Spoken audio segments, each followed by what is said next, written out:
Au revoir. Au Québec, une cinquantaine de greffes cardiaques sont réalisées chaque année. Près de la moitié de ces transplantations se font chez nous à l'Institut de cardiologie qui célèbre ses 20 ans. C'est l'hôpital Laval. Le problème le plus criant est toujours le don d'organes, alors que 60 personnes sont toujours en attente d'un cœur. Là, ça a passé proche. Jannick Cavana a frôlé la mort il y a 8 ans. La petite avait 5 mois que j'ai eu un arrêt cardiaque et 2 infarctus. Là. Et là, c'était assez sévère pour installer le cœur mécanique parce qu'il me restait 2 jours à vivre. Là. 2 semaines plus tard, elle recevait un nouveau cœur. Quand on a un enfant de 5 mois, on veut juste que ça l'arrête, là, cette histoire-là. Des histoires comme celle de Jannick, c'est aussi la réalité de plusieurs autres. Greffé depuis 7 ans. Moi, je suis greffée depuis 3 semaines. Je suis déjà sortie de l'hôpital. Greffé depuis 6 ans et demi.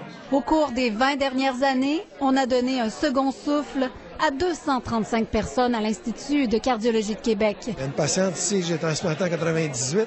Il y en a un il y a 20 ans. Et ces gens-là vont à pêche à la chasse, ont élevé leurs petits-enfants.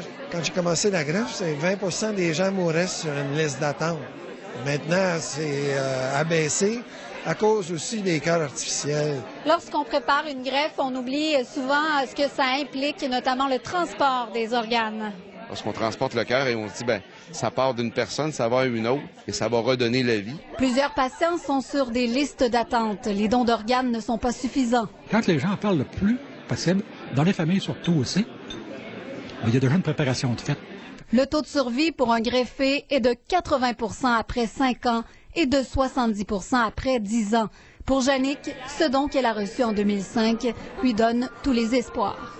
Par rapport à ma fille, là, j'ai toujours dit que si je restais en vie, c'était de l'amener à ses 18 ans. Dany Côté, TVA Nouvelles, à Québec. Et puis la tragédie